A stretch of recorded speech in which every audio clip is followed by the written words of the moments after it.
პუტინის მთავარი პრესსპიკერი სასოწარკვეთილებას ავლენს მას შემდეგ, რაც მეორე მსოფლიო ომის შემდეგ ყველაზე მასშტაბური დრონების შეტევა განხორციელდა. შეხედეთ ამას. სინამდვილეში დრონების შეტევები გრძელდება. მიღებულია ზომების შედეგების შესამცირებლად. მიუხედავად ყველაფრისა, თუ გავითვალისწინებთ სააერო თავდაცვის სისტემების მაღალ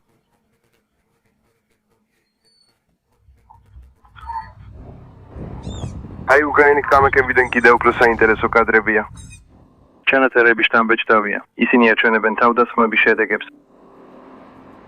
თავდასხმები უდავოს და უეჯოოდ გაგრძელდება.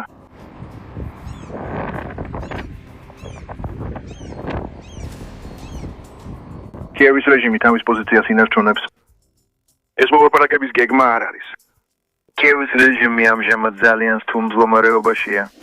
მალე ფრონტებზე სიტუაცია უკრაინულ მხარესთვის კატასტროფული გახდება და სწორედ ამას უკავშირდება ყველაფერი და ეს ნამდვილად ასეა. მოსკოვი კვლავ მძიმე უკრაინული დრონების ტალღამ დაარტყა და კრემლის რეაქციამ ბევრად მეტი დაძაბულობა გამოავლინა ვიდრე კონტროლი. 2026 წლის 19 ივნისის დილით, როცა რუსეთი ცდილობდა ეთქვა, რომ მისმა თავდაცვამ კარგად იმუშავა, კადრები და ცნობები აჩვენებდა, რომ რუსეთის დედაქალაქში აფეთქებები, კვამლი, აეროპორტების შეფერხებები და ახალი თავდასხმები იყო იმ ნავთობგადამამუშავებელზე, რომელიც მოსკოვის ნაწილს ამარაგებს. ვლადიმირ პუტინის პრესმდივანმა სცადა ეფექტიანობა ეჩვენებინა, მაგრამ თავად თავდასხმის ახსნის აუცილებლობამ უკვე გამოავლინა მთავარი დისკომფორტი. ომი, რომლის შენარჩუნებასაც კრემლი რუსეთის გულიდან შორს პირდებოდა, კვლავ მიუახლოვდა ძალაუფლების ცენტრს. უკრაინული შეტევა საერთაშორისო მედიამ აღწერა, როგორც ყველაზე დიდი მოსკოვზე რუსეთის შეჭრის დაწყებიდან მოყოლებული. და იმ ახალ ამბებში, რომლებიც ვრცელდება, მას უწოდეს უპრეცედენტო საჰაერო დარტყმა დედაქალაქზე მეორე მსოფლიო ომის შემდეგ. სწორედ აქ ჩნდება სასოწარკვეთა, ხვირილის გარეშე. უკრაინას შემთხვევითი რაიონისთვის არ დაუტყამს. მან მიზანში ამოიღო ენერგეტიკული ინფრასტრუქტურა, გადალახა თავდაცვის ფენები და დაარტყა სიმბოლოს, რომელსაც პუტინი ყველაზე მეტად ცდილობს შეინარჩუნოს. ხელშეუხებლობის შეგრძნება თავად რუსეთის შიგნით. ამასობაში ახლო აღმოსავლეთში ისრაელმა გააფართოვა შეტევები ჰეზბოლას წინააღმდეგ ლიბანში. ტრამპმა მოითხოვა ჯგუფის განიარაღება, ირანმა კი შეერთებული შტატების მხრიდან ნებისმიერი დარღვევის შემთხვევაში საპასუხო რეაქციით დაიმუქრა. და კიდევ სცადა კონტროლის დაწესება ჰორმუზის სრუტეზე. რა წამოსწდა პესკოვს, რატომ გახდა მოსკოვი მიზანი? როგორ უკავშირდება ეს დაძაბულობა ირანზე, ჰეზბოლაზე და რუსეთზე ზეწოლას, ახლავე ყველაფერს გეტყვი. თუ ასეთი პირდაპირი და კონკრეტული კონტენტი მოგწონს, გამოიწერე არხი, რადგან აქ ყოველდღე ასეთ ვიდეოებს ნახავ. მთავარი თავდასხმა მოხდა მოსკოვში და მისკოვში და მის მეტროპოლიტენურ რეგიონში, სადაც უკრაინულმა დრონებმა დაარტყეს გაზპრომ ნეფტის ნავთობგადამამუშავებელ ქარხანას, რუსეთის დედაქალაქის სამხრეთ-აღმოსავლეთით უკვე მეორე ჯერზე იმავე კვირაში. ქმედება მოხდა წინა თავდასხმის შემდეგ, რომელიც 16 ივნისს განხორციელდა და უკვე დააზიანა ნაგებობის ნაწილი. ნავთობგადამამუშავებელი ქარხანა მნიშვნელოვანია, რადგან ის ეხმარება მოსკოვს საწვავით, დიზელით და სხვა ნავთობპროდუქტებით მომარაგებაში. უკრაინის მთავრობა ასეთ ოპერაციებს უწოდებს შორი მოქმედების სანქციებს, რადგან დრონები არა მხოლოდ ფიზიკურ ზიანს აყენებენ, არამედ აიძულებენ რუსეთს მეტი ფული დახარჯოს. თავდაცვა, ანტისაჰაერო სისტემების გაფანტვა და საკუთარი მოსახლეობისთვის ახსნა, თუ რატომ აღარ ჩანს დედაქალაქი ხელშეუხებელი. კიევის გზავნილი მარტივი იყო. თუ რუსეთი უკრაინულ ქალაქებზე მუდმივ იერიშებს მიიტანს, მოსკოვმაც შეიძლება იგრძნოს იმ ომის სიმძიმე, რომლის გაგრძელებაც პუტინმა აირჩია. მიმდინარე სიახლეებში პესკოვმა ეცადა ეჩვენებინა, რომ რუსულმა სააერო თავდაცვის სისტემებმა კარგად იმუშავა შეტევის დროს. მაგრამ ეს ფრაზა წინააღმდეგობაში მოდის იმ რეალობასთან, რასაც კადრებში ვხედავთ, შეწყვეტებსა და ზიანს. როდესაც მთავრობას უწევს თქვას, რომ ყველაფერი კარგად იმუშავა, მას შემდეგ რაც დრონები დედაქალაქის სტრატეგიულ ნავთობგადამამუშავებელ ქარხანაში აღწევენ, ეს სიტყვები აღარ გავს თავდაჯერებულობას და უფრო ზიანის კონტროლს ემსგავსება. მოსკოვს რუსეთში ერთ-ერთი ყველაზე მჭიდრო თავდაცვის სისტემა აქვს. დაცვის ფენები, რადარები, მოძრავი სისტემები და ბარიერები სწორედ იმისთვისაა განლაგებული, რომ ასეთი შეღწევა აღკვეთოს. მიუხედავად ამისა, დრონებმა მაინც შეძლეს შეღწევა, დაარტყეს და ხილული ზიანი გამოიწვიეს. მოსკოვის მერმა და რეგიონულმა ხელისუფლებამ ისაუბრეს მასშტაბურ შეტევაზე და ჩამოგდებულ დრონებზე, მაგრამ გადაჭერილი დრონების რაოდენობა ყველაზე შემაწუხებელ ფაქტს ვერ ფარავს. ზოგი იქ მივიდა, სადაც არ უნდა მისულიყო. ეს ის საკითხია, რომელიც პუტინის ნარატივს ასუსტებს. კრემლმა წლების განმავლობაში ომს ისე ასაღებდა, როგორც შორეული კონტროლირებადი ოპერაცია, რომელსაც გენერლები მართავდნენ და რუსული ძალით იყო დაცული. ეხლა ადგილობრივები ხედავენ კვამს, აეროპორტებში შეზღუდვებია, ნავთობგადამამუშავებელი ქარხანა ისევ იბომბება და სახელმწიფო ტელევიზიას სიჩუმის შენარჩუნება ან თემის შეცვლა უწევს, რომ არაჩვენოს მარცხის მასშტაბი. მოსკოვის დაბომბვას სხვა ეფექტი აქვს, ვიდრე შორეულ ბაზაზე დარტყმას. დედაქალაქი რუსული ძალაუფლების ვიტრინაა, რეჟიმის პოლიტიკური, ეკონომიკური და სიმბოლური ცენტრი. თითოეული დრონი, რომელიც საჰაერო თავდაცვას არღვევს, უსაფრთხოების პროპაგანდის ნაწილს ჭრის. რუსეთი ცდილობს ნორმალურობა აჩვენოს, მაგრამ ნორმალურობა რთული ხდება, როცა ომი ქალაქის ციდან შემოდის, რომელიც ქვეყნის ყველაზე დაცული უნდა იყოს. ეს მხოლოდ სამხედრო საკითხი არ არის, ეს შიდა მორალის საკითხია. სანამ რუსეთი ცდილობდა იმიჯის ზიანის კონტროლს, კიდევ ერთი ფეთქებადი ფრონტი წინ მიიწევდა ახლო აღმოსავლეთში. ისრაელმა გააძლიერა შეტევები ჰეზბოლას პოზიციებზე ლიბანის სამხრეთში და ბექას ველზე, მას შემდეგ რაც ცეცხლის შეცვათის ახალი დარღვევები მოხდა.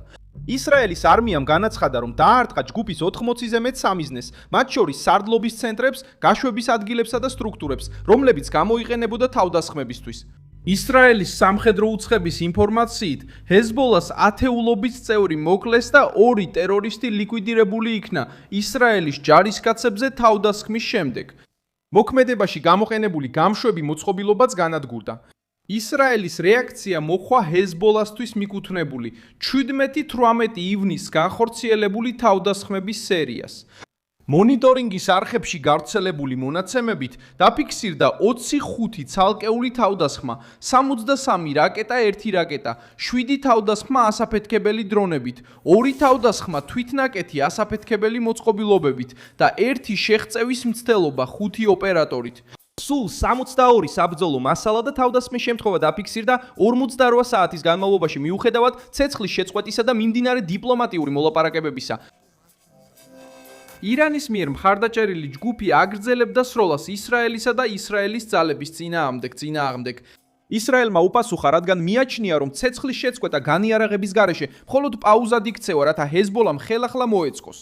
ისრაელის საჰაერო ძალებმა გააგრძელეს ოპერაციები ლიბანის სამხრეთში, ხოლო ბაალბეკი, რომელიც ლიბანის ტერიტორიაზე დაახლოებით 85 კილომეტრში მდებარეობს, ასევე შეტევის ზონაში მოექცა.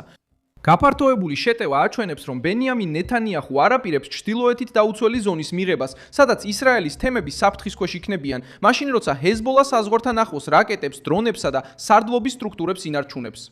ბენიამინ ნეთანიაჰუმ პირდაპირ განაცხადა, რომ ისრაელი არ მოითმეს თავდასხმებს არც თავის ჯარისკაცებზე და არც საკუთარ ტერიტორიაზე. მისი მითითებაა, რომ გადამწყვეტი მოქმედება გაგრძელდეს ნებისმიერი საფრთხის წინააღმდეგ და დარჩნენ უსაფრთხოების ზონაში ლიბანის სამხრეთში, იმდენ ხანს, რამდენიც საჭირო იქნება ისრაელის ჩრდილოეთის დასაცავად. ეს პოზიცია აღიზიანებს თეირანს და ზეწოლას ახდენს შეერთებული შტატების მიერ წარმოებულ მოლაპარაკებებზე, მაგრამ ასევე რთულ კითხვას უტოვებს დიპლომატებს. როგორ მოითხოვონ ისრაელის უკან დახევა, როცა ჰეზბოლა კვლავ აგრძელებს თავდასხმებს?